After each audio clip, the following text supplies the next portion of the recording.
শরতের আকাশে দুর্যোগের ঘনঘটা। কলকাতা থেকে 100 কিলোমিটার দূরে গভীর নিম্নচাপ। দক্ষিণবঙ্গে পুজোর মুখে নিম্নচাপের ভ্রুকুটি।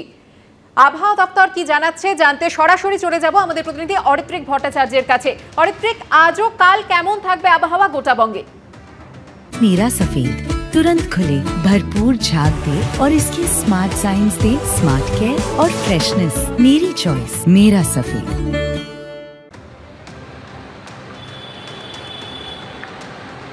দেখো, বৃষ্টি কিন্তু চলবে এবং আজ এবং কাল আগামী দুদিন এই রকমই কিন্তু পরিবেশ থাকবে। আমরা দেখেছি কালকে দুপুরের পর থেকেই আবহাওয়ার পরিবর্তন ঘটে গিয়েছিল এবং কালকে রাত্রিরও বেশ টানা বৃষ্টি হয়েছে। মূল যে বিষয়টা যে বাংলাদেশের স্থলভাগে পটুয়াখালী দিয়ে একটা গভীর নিম্নচাপ প্রবেশ করেছে এবং সেটা কিন্তু পশ্চিমবঙ্গ উপকূলের দিকে এগিয়ে আসছে এবং 48 ঘন্টার মধ্যে সেটা আরও উত্তর পশ্চিম দিকে এগিয়ে গাঙ্গেয় পশ্চিমবঙ্গ পেরিয়ে যাবে এবং পাশাপাশি আরেকটি মৌসুমি অক্ষরেখা রয়েছে যেটা অমৃতসর চণ্ডীগড় থেকে উত্তরপ্রদেশ উত্তরাখণ্ডের নিম্নচাপ এলাকার ওপর দিয়ে একেবারে গাঙ্গেয় পশ্চিমবঙ্গের গভীর নিম্নচাপ এলাকার মধ্যে দিয়ে বাংলাদেশ অবধি বিস্তৃত হয়েছে।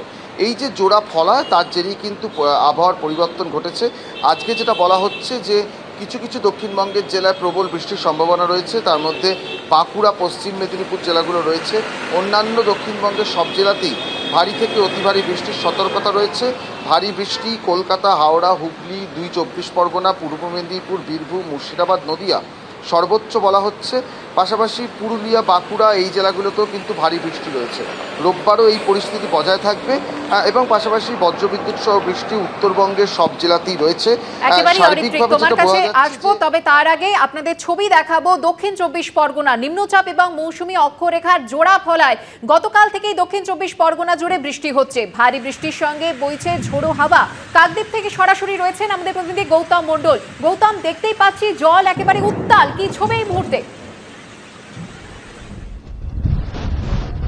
একদম দেখো, গতকাল থেকে নিম্নচাপ এবং মৌসুমী অক্ষরেখার জোড়া ফলায় বিপর্যস্ত দক্ষিণ 24 পরগনা। একদম গতকাল বিকেল থেকে আমরা দেখতে পেলাম বিকেলের সময় আধার ঘনিয়ে এলো, তারপর সঙ্গে মুষলধারায় বৃষ্টি, দফায় দফায় বৃষ্টি চলছে জেলা জুড়ে।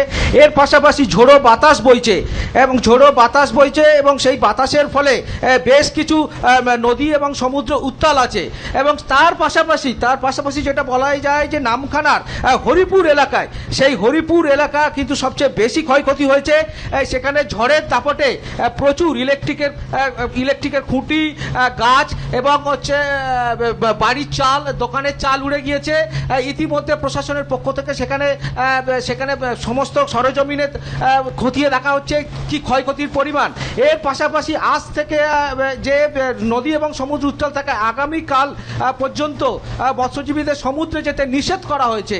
বলা যেতেই পারে যে একেবারে আজকে সকাল থেকে আমরা দেখতে পাচ্ছি আকাশ কালো মেঘে ছেয়ে আছে, পাশাপাশি দফায় দফায় বৃষ্টি হচ্ছে এবং মৎস্যজীবীদের সমুদ্রে যাওয়া নিষেধ করার ফলে আগামী যে অরন্ধন উৎসব আছে 16 এবং 17 তারিখ, এই যে মৎস্যজীবীদের যে ইলিশ ধরার যে মরশুম চলছিল বেশ কিছুটা ক্ষতির মুখে পড়েছে।